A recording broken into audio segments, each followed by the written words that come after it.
Nah, baik anak-anak, Ibu akan menampilkan video tentang gangguan sistem pencernaan pada tubuh manusia. Kalian mengamati dan mencari solusi dari masalah gangguan sistem pencernaan pada tubuh manusia ya. Ya. Halo anak cerdas, hari ini kita akan belajar mengenai jenis penyakit pada sistem pencernaan manusia. Ibu harap setelah menyimak video ini, anak-anak di rumah mampu untuk mengetahui jenis penyakit dan juga cara menjaga sistem pencernaan pada manusia. Kenapa ya perut kita bisa sakit? Ini jadi penyakit pada sistem pencernaan disebabkan oleh makanan yang tidak sehat dan pola makan yang tidak teratur. Aku jadi ingat kemarin pas aku kena diare. Kok bisa, Din? Iya, minggu lalu aku makan seblak, terus di seblaknya banyak cabenya. Jadi sebelaknya pedas banget deh. Ya, pantas saja kamu sakit, Din. Iya nih, Bay. Aku baru tahu kalau diare sering disebut juga mencret. Kata dokterku, seseorang yang terkena diare mengalami buang air besar yang lebih sering dan encer dari biasanya. Sama kayak yang aku alamin kemarin. Walaupun termasuk penyakit ringan, tapi kalau tidak mendapatkan perawatan yang benar, diare bisa jadi bahaya loh. Dan setahuku, diare juga dapat disebabkan oleh beberapa faktor. Yang pertama, karena mutu dan kebersihan makanan yang buruk. Yang kedua, alergi terhadap makanan atau terlalu banyak makan makanan yang asam dan pedas.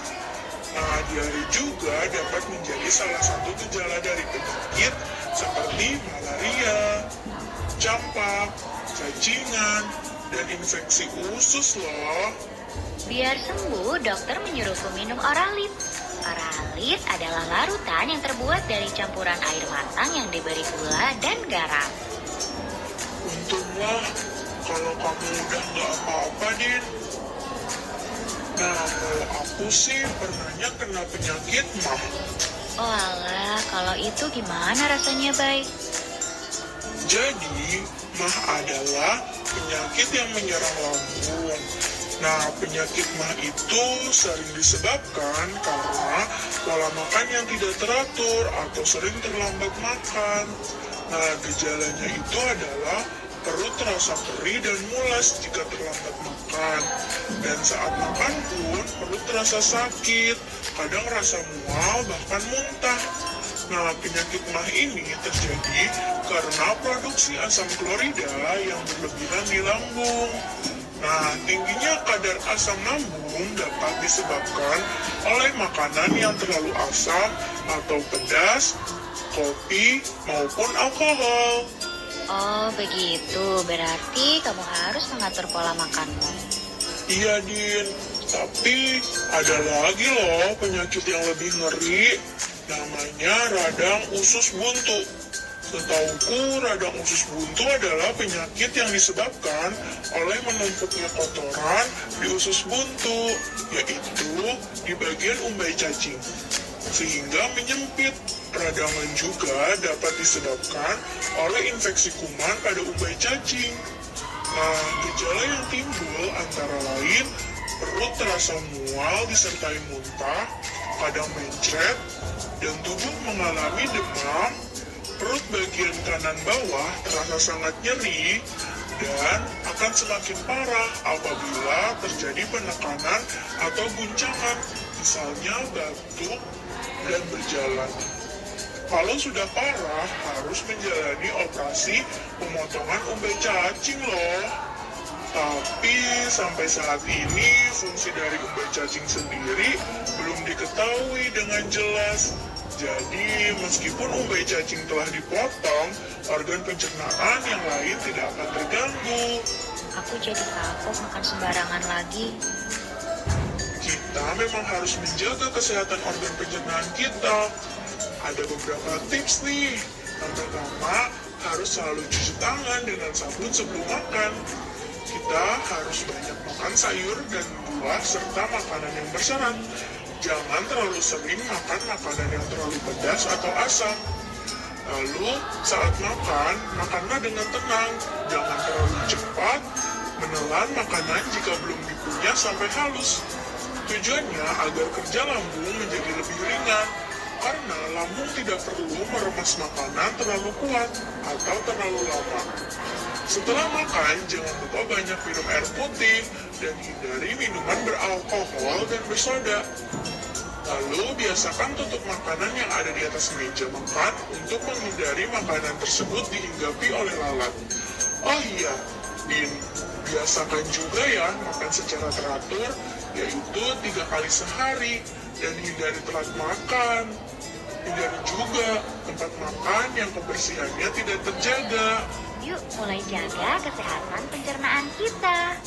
Bagaimana? Jadi anak-anak sudah tahu kan penyakit yang dialami oleh Bayu dan Dina? Nah, jangan lupa ya untuk makan teratur, hindari makanan yang terlalu asam dan pedas, banyak minum air putih, dan hindari tempat makan yang kebersihannya tidak terjaga. Sekian video pembelajaran kali ini, semoga bermanfaat. Sampai jumpa. Apa yang kalian lihat, kalian dengar tentang materi dari videonya? Kalian tahu tentang apa? Boleh?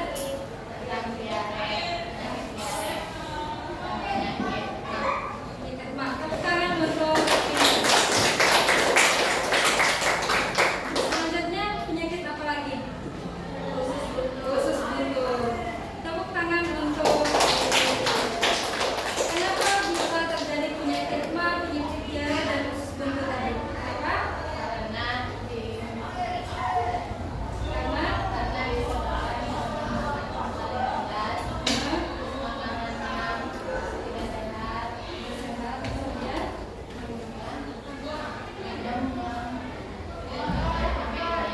ya, tepuk tangan sekali lagi. Halo, Feby, kenapa bisa terjadi usus buntu?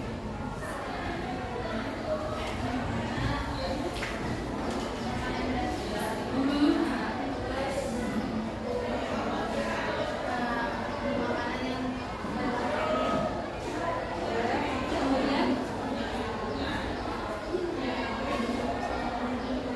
bisa karena terlalu pedas ya, sehingga menyebabkan naiknya asam lambung dan adanya bakteri di dalam usus ya, seperti itu ya. Tangan terus aja. Apa upaya untuk menjaga kesehatan tubuh?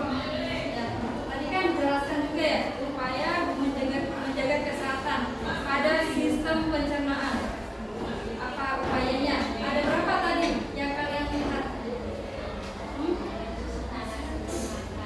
Kemudian ya,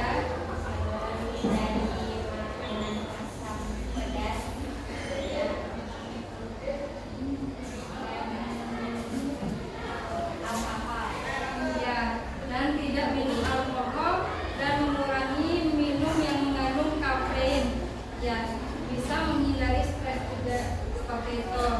Jadi kesimpulannya adalah penyakit dengan sistem pencernaan itu adalah di mana kita kurangnya kebersihan pada makan, misalkan diare dan penyakit gastritis itu karena adanya asam lambung yang naik ya, seperti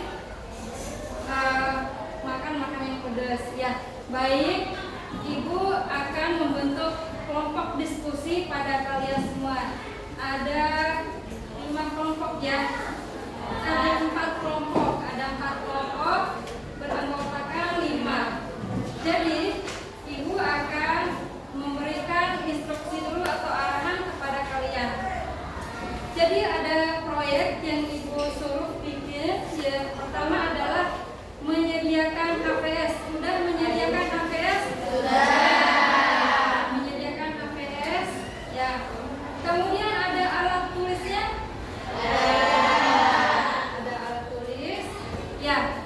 Jadi di sini adalah kalian menggambar organ sistem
Jadi untuk Sonia, Ibu tanya lagi, apa sih fungsi dari sistem pencernaan pada tubuh manusia? Arti dari sistem pencernaan. Ya, untuk apa? Untuk membantu pencernaan pada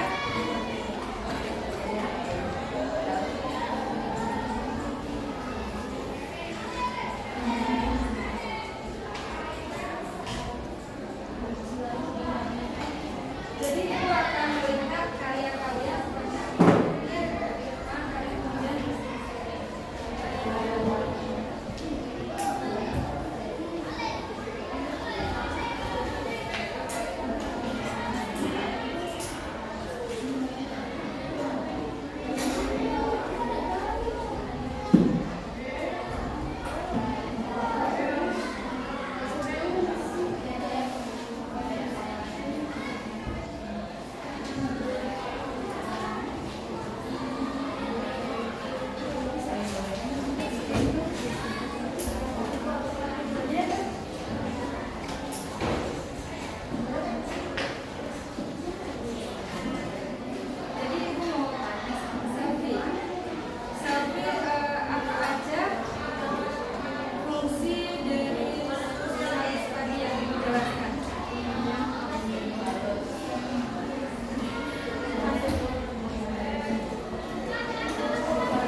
12 jari.